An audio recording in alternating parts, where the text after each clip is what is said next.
Hello, everyone. Welcome back to another episode on the Blues Daily YouTube channel. This is the Blues preview. As you can see, I'm not in my usual location, so the quality isn't too well. If it is, then that's the case. We're going to be talking about all things Blues in terms of different previews going to two games, two crucial games, actually, in the Blues season.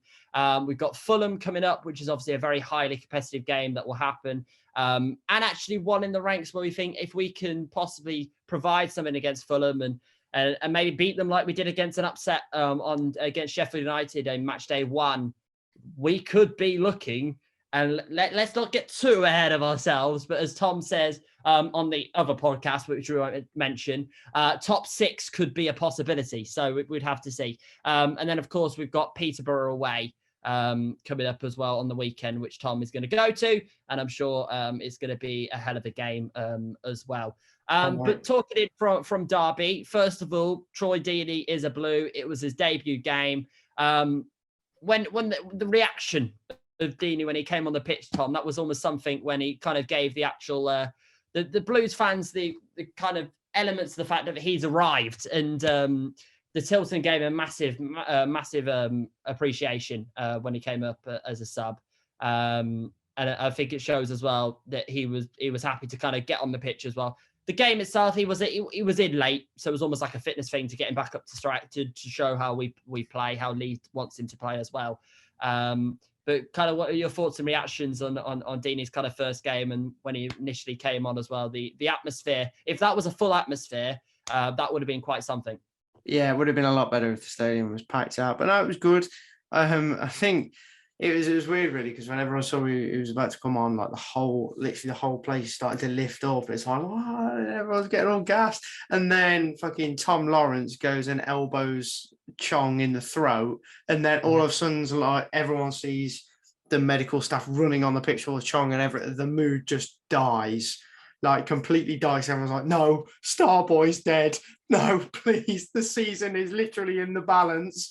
And then, he's okay. He gets up and it's like, oh, okay, phew, right, let's go back to getting hyped about Deeney. Then obviously he comes on, atmosphere is great. And yeah, it's just very exciting. And, it's not like he's done anything sensational. There was one or two cheeky passes. It was like, yeah, that's Prem quality, that is. But his work rate was probably his biggest plus. But I think we all knew that he'd give everything for the badge anyway. But no, his work rate was fantastic. He didn't look that slow at all. Like, he didn't look like someone of his age. And I think that just proves that age is just a number in football.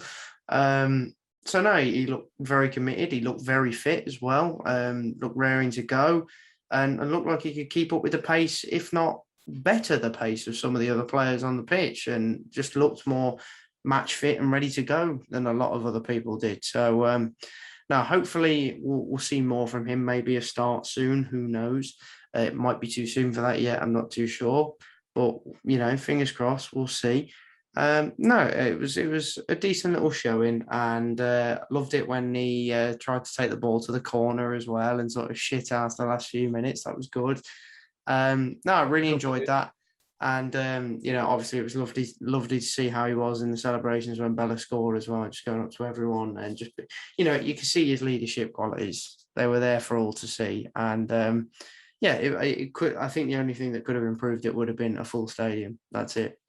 Yeah, definitely. Maybe a goal as well, but biggest competition. I think it gives that kind of quality of a championship striker similar to Mitrovic in terms of he's there. People want to be scared of him. That's the whole thing. We want him to kind of really go up against those defenders and make it a really hard time. And you think of Alexander Mitrovic, that's what he is. And we'll talk about him in terms of in depth going forward into that Fulham game. But going back to the Derby game, Hogan once again is up on the score sheet. That's good things in terms of his confidence. And then Bella as well, a great little finish. Slightly a little bit lucky with the deflection from Sunjic, but we won't complain. We got the goal and Bella took it really nice little finish. Derby really first half played really well in terms of they had some really good passenger players. I looked up, I was like thinking, okay, is this meant to be Derby that are hanging on for survival this year? they've got some really good elements of passing in terms of all the off the ball situations. We did preview that as well. What type of team they would play? It was going to be quite young, and that's what it was. But they didn't quite turn up. Tom Lawrence had a few shots and said, yeah, Mateus Arches has been a great little loan signing. Obviously, with the Etheridge situation that happened, we needed someone to run and step in. Don't think Blues fans would want Truman to be back in that net. So, yeah, I know. So it's good that Saka just stepped up, but he's had the clean sheets as well, which is good for him. It's given him a lot of confidence. He played really well against Derby and there wasn't much of a threat against him from Derby. There was a few kind of things last minute or so, but Blues really dominated that game. Looking at the stats wise, we had 13 shots, 4 on target. Derby as well, 7, and then 2 shots on target. Derby, we're not a possession team. We know that with Birmingham City. Yeah. We're not going to be fancy with the football. But Derby, they did have more possession. They did have the pass, but they didn't do anything with it. And that's the whole point. That's the whole point of football. Put the ball back in there. Pretty much created double their chances with having a lot less of the ball, which shows how much better we were chance creation wise by a fair distance. Yeah, and then there was the afters as well, with Wayne Rooney saying that Blues don't deserve to win the game, which was quite weird when you look back at the second half where Derby literally fell apart. We had them. So first half, I give them a bit of credit. There was quite a few passenger players. There was chances on their end, but didn't quite go about it. And if anything, he's probably lucky that it could have been worse because we had obviously more shots, definitely. He could have had a cheeky red card because that was quite naughty on Chong, and luckily he is okay. So it could have been a lot worse for Rooney. So yeah, I'd stay down the bottom if I were you, Rooney. Concentrate on the games down there, mate, because it doesn't look like we're going to be scrapping down there anytime soon. However, I won't rush away to the luck because I know I'll wait for that clip to be replayed. That's what I mean. That clip might come back to haunt me. Like your top 6 comment. That also might come back to haunt me. Will be plastered. I'm sure Jamie will go out of his way to tweet those clips. There we go. Right, let's talk our next 2 preview games. It is Fulham. It is one of the strongest tests in the Championship, you'd have to say, although they're coming off a shock loss to Blackpool. Which is interesting because Blackpool hasn't really got going this year. Obviously, they've only just been promoted. It's hard coming from a lower league into a more competitive league. Do you have the squad depth? Do you have the stronger 11? So that was an incredible win for Blackpool. Yeah, definitely. Blackpool is an interesting one, really. I think on paper, their squad is definitely one of the weakest, if not the weakest. But they do have 1 or 2 really promising players in there. Josh Bowler being one of them. And there's 1 or 2 players that can sort of carry them over the line a little bit. They're definitely going to work as a team and they'll be very teamwork based. They'll be that sort of 4-4-2 hard to beat side that will fight for every point. And they did that. And obviously it's worked against what, for me, is the best side on paper in the entire league, closely followed by West Brom, and that's Fulham. And Fulham looked unbeatable, and then they go and lose to Blackpool, who, yes, they've been unlucky, particularly against Coventry. I thought they were very unlucky, but they've probably showed, I'd say them and Peterborough have probably showed the least amount of quality so far this season. Hull have a bit of quality about them, but they're slowly on the decline already. Honestly, it wouldn't surprise me if the same 3 that came up went straight back down, or maybe Derby having a points deduction, but we'll have to wait and see on that one. Yeah, exactly. Going into Fulham then, it's going to be a very tough, interesting test. It's going to be very different towards Derby. If we thought Derby had the ball, we ain't going to have much of the ball against Fulham. But if we do, we need to make sure that obviously we're crucial with it. The question is, what team would you kind of put out? Would you trust Deeney kind of starting that game and really get off the strong foot? We get a goal and maybe that makes it interesting, or do you think he's probably one to get off the bench? Because with Deeney coming on, we didn't see much of Chotsanike, and we have that weapon on the bench in him. So, how would you line up against Fulham, and kind of what is the preview from their side as well? If everyone's fully fit, then he should go with the same lineup as Derby because no one deserves to be dropped after a performance like that. I think if you wanted to obviously incorporate Deeney, the smart thing to do would be to swap him out for Duke. But I thought Duke had an effective game. You know, his press was good. The first goal, Duke had a big part to play in that. So I don't think you could drop him. I don't think Bowyer will see Deeney as ready yet, but I think Deeney could be ready come Peterborough. But we'll have to see how the Fulham game goes for sure. But no, it's obviously not going to be easy. On the plus side for Fulham, plus side for us against Fulham is Carvalho is going to miss the game by the sounds of things, but Harry Wilson is back. Mr. I love to score against Birmingham City just for a laugh at this point. Yeah, exactly. It's he loves a goal against us. Realistically, Harry Wilson scored against us for Derby as well. So it's a common theme, unfortunately. And for me, I think that Blackpool game really epitomised how much of a one-man team Fulham actually are. Because you look at the games that they've really dominated and look like that Premier League force. Harry Wilson's been at the centre of all of it. So obviously we're going to have to isolate him correctly. I know our defenders don't like to press particularly. Obviously, we have the forward men that press a little bit, but I do think someone is going to have to put pressure on Harry Wilson because if you give him even the tiniest yard to shoot, there is every chance it's going to find the top bin wherever he is. So, we're going to have to be wary of that. But it's not going to be easy because realistically, there's a lot of Premier League players in that squad. And it's definitely Blues' toughest test to date. And their strength in depth, like Bowyer said, is remarkable. And we will have to compete with that. But I'd say Blues right now have the best squad depth that they've had for 10 years. So, it's interesting. We'll see how it goes. But if we win, it's going to be hard to keep expectations bottled up. And I think everyone can agree on that. And I've seen a few predictions backing us to win or backing us to get a draw. And I'm like, oh, shit, here we go. Now everyone thinks that we're this solid side. And I'm just like, I'm not completely sold yet. The only man I know I have full trust and faith in is Lee Bowyer. But I'm still, I'm not quite putting all my eggs in one basket with the team. But from what I've seen so far, there is no reason why we couldn't get playoffs. I mean, right now, bloody automatic promotion is still on the table. I'm sorry, but if we win tomorrow, which now I'm saying all this probably won't, but if we do, we go up to second if Stoke don't win. So it'll be interesting. Even Cov, to be fair, actually, we'd need them to drop a point or two. Which I think is possible because they're coming to get up against a solid side as well. And so are Stoke. They're up against Barnsley. So I'll definitely be keeping an eye on those results. Although it's still early in the season, you obviously want to look at that. But no, I'll fancy us tomorrow. Yeah, definitely. And if you were, now that you kind of were talking about results, it kind of leaves us on to what was tonight. Which was quite very interesting. Sheffield United, again, dropped points. Only a point for them against Preston. Tonight that ended 2-2. Huddersfield are having an absolute flyer. I think they're literally the team of the season in terms of shocker.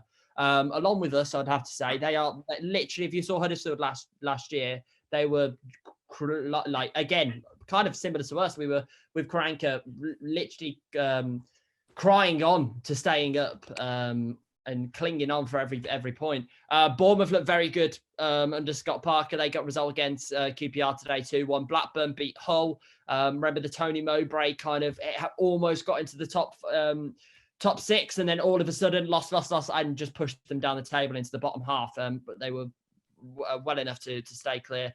And then, unfortunately, Ding were able to defeat Peterborough as well, 3-1, which is interesting for them as well. We know that they're going to be a strong side up there as well. And that was Halilovic's debut as well, but he didn't do anything, which is good news. So West Brom as well, actually, they drew again. And that's the thing as well. If it's going to be so tight up there in the automatic promotions. It's a poor result for Baggies. If they pick up draws, etc., Bournemouth and Sheffield, not Sheffield United, definitely not Sheffield United at this rate. Bournemouth and Fulham, they're going to be the ones that are going to look in there. So Fulham, they'll know the results kind of went their way today. So if they win tomorrow, they'll be in good hands. So we need to try and affect that. If we do get a good result, fantastic. We're all buzzing. If we don't, it's not the end of the world because it is Peterborough away. You're absolutely buzzing to go to that, aren't you, on the weekend? I am. I can't contain my excitement, to be honest. Yeah. Why Peterborough away? What's so special? I've never been to Peterborough away myself, so it's obviously another ground to tick off. Very excited about that. And also, I always find it exciting to go to those newly promoted grounds because I don't know, like it's the newly promoted and the newly relegated ones that you get excited for because it's like, oh yes, you might not have been there or they're new to the league. Peterborough haven't been in the Championship for a very, very long time. Yeah. And interesting stat, the last time they got relegated, they picked up the highest points tally for any relegated Championship side in Championship history. Wow. So, on many other years, they would have stayed up with the points tally they got when they were relegated. So, it's going to be interesting. And obviously, Barry Fry, that sort of link with Peterborough as well.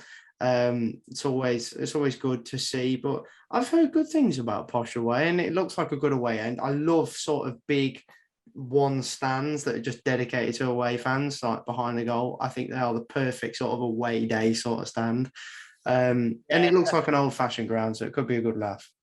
Yeah, definitely. I've been told in my ear as well many times. We've sold it out as well for the away attendance allocation. 4,000 Blue Noses will be at Peterborough away, which is going to be mental because we know we love to carry our support up and down the country, and we'll be there. So fingers crossed tomorrow. Let's see if it goes well. It's live on Sky Sports Red Button if you guys want to watch it, and also as well Peterborough away if you are going. Let's hope for a great result. This could be a great week for Blues. This is a really good time of the season. If we get 2 wins, we are absolutely flying. If we get a loss and we get a draw or win, I'm still happy with that. It's still a great season so far, only dropping points to Bournemouth. Realistically, we probably didn't really need to lose that one either. It was only kind of lost our heads a little bit in the last second half or so. And I've said it many times, we didn't deserve to lose that game. Yeah, I know we have. I stand by it till the day I die. That Bournemouth game will haunt me forever. Yeah, Hogan. Yeah, maybe Deeney's on the training ground now. He's not missing any chances. I'd just like to say, by the way, like there's 2 Blues games I haven't been to in all competitions so far this season. That was Bournemouth because I wasn't drawn in the ballot, and Fulham in the Cup because I was at work. Yeah. Only 2 games we've lost in all competitions. I'm just throwing that out there because I wasn't there. Did you go to the game against Derby? Yeah, I went to the game against Derby. What was the atmosphere like? Because obviously that was the first time we did kind of so much better. So much better. With the stadium opening up the Upper Tilton. So that must have been, and also the Cup as well. The Cup corner was open. So to kind of have that stretch. If you looked at Twitter that day, we got absolutely abused for there. But in terms of actually, if you were there, I bet the atmosphere was rocking. Oh, yeah, the atmosphere was great compared to what it's been with just the 2 stands being open. It was a ginormous improvement, and it would have been 10 times better than that if the stadium was full.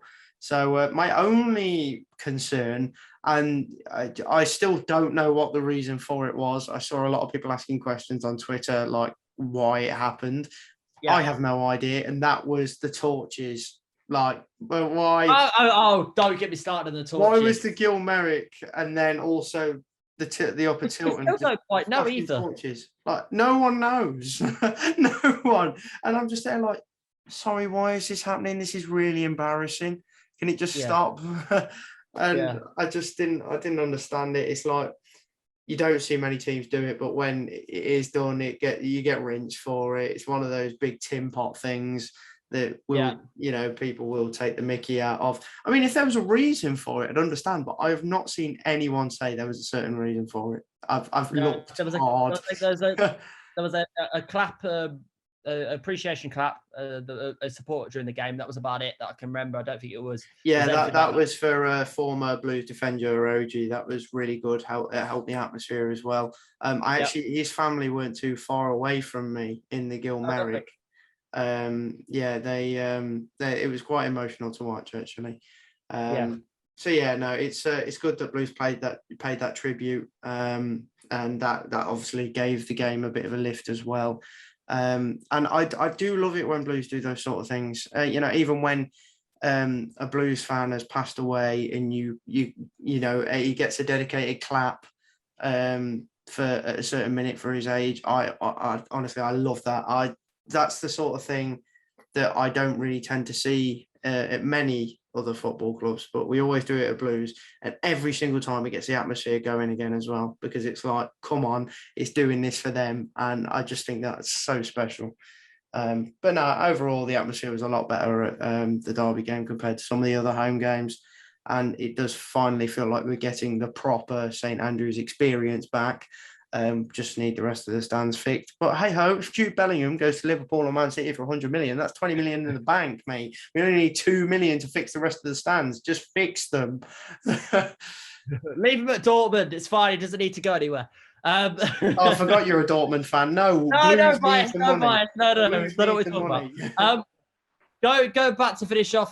Fulham, the last time we actually beat them was that famous 3-1 playoff kind of home victory. We can make it a fortress again. It's going to be something. And that was a very special day that people remember. The really, really warm day on the last day of the season. Fulham were fighting for automatics. I think they got into the playoffs and actually got through for there. Yeah, they beat Villa in the final, so all was well.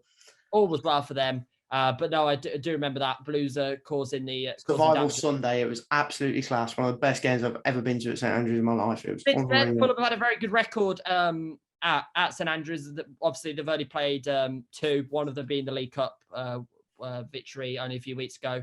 And then they also won last year. In 2019, they won in November, 1-0 away. But who knows? It could be interesting. It could be a win. It could be a loss. It could be a draw. Win or draw, absolutely take. In terms of prediction for the game, I think our luck will run out, sadly. I think Fulham have got too much firepower to compete. I do fancy us getting a goal. But it could be, I think I'm going to go 3-1 Fulham, sadly. Ooh, where's your optimism, James? No, if it was optimistic, I would back us, but I just think Harry Wilson is such a player that can change a match. And you look at kind of Fulham's lineup as well, Dimilas Kina as well. They're brought in quite a good quality. So I do think our luck will run out on this occasion. I am hoping for the opposite. If it is the opposite, I'd go 2-0 Blues as a strong victory. But I do think, if I'm being a realist, I think our luck might run out on this game. But then we come back against Peterborough and we batter Peterborough 4-0 away, so it's fine. Yeah, I think Blues. I think Blues will beat Fulham 2-1. I think Deeney will get his first goal. There you go. Oh, okay. It's been said. Super sub. Something like that. It wouldn't surprise me if Fulham went 1-0 up through Harry Wilson, to be honest. But no, I don't know. Whenever I get that feeling about full Blues, on the optimism train, aren't you? Yeah. What? You're full on the optimism train. You're like proper. Oh yeah, no, I've already been. We're winning every game. Yep, they're convinced now we are going to win the league. No, I just something about tomorrow, something about it, and I think we're going to beat them. I do. Don't know why, but I just definitely. do. Well, if Deeney does score, he has promised he will celebrate with the Tilton. This was before the stands. I generally think he could break the bloody stadium, because if he scores, he's running that Tilton. You ain't stopping Blues fans running down. So I know the board have told them don't go in the lower Tilton, but if Deeney scores last minute, I know there's a few people that I'm speaking to now on the headset. They'll definitely run down and go to him. He's better off jumping in the family stand temporarily. Yeah, but there we go. Let's hope for a win tomorrow. Anyway, guys, thank you all for tuning in. Make sure to check out all the links below as usual. Twitter is Blues Daily, website as well, www.bluesdaily.com, and you can follow me and Tom as well. Our socials are also below. But yeah, that's our preview for Fulham and also Peterborough. And then following that, we've got some good run of fixtures as well. We've had a kind of a strong start, should we say? And then we get some say easier fixtures. Preston and then also QPR are a bit of a mediocre team, so we'd have to say. So that'll be them in the next few weeks or so. So once again, thank you all for tuning in, and we'll see you next time. Keep right on, other Blues.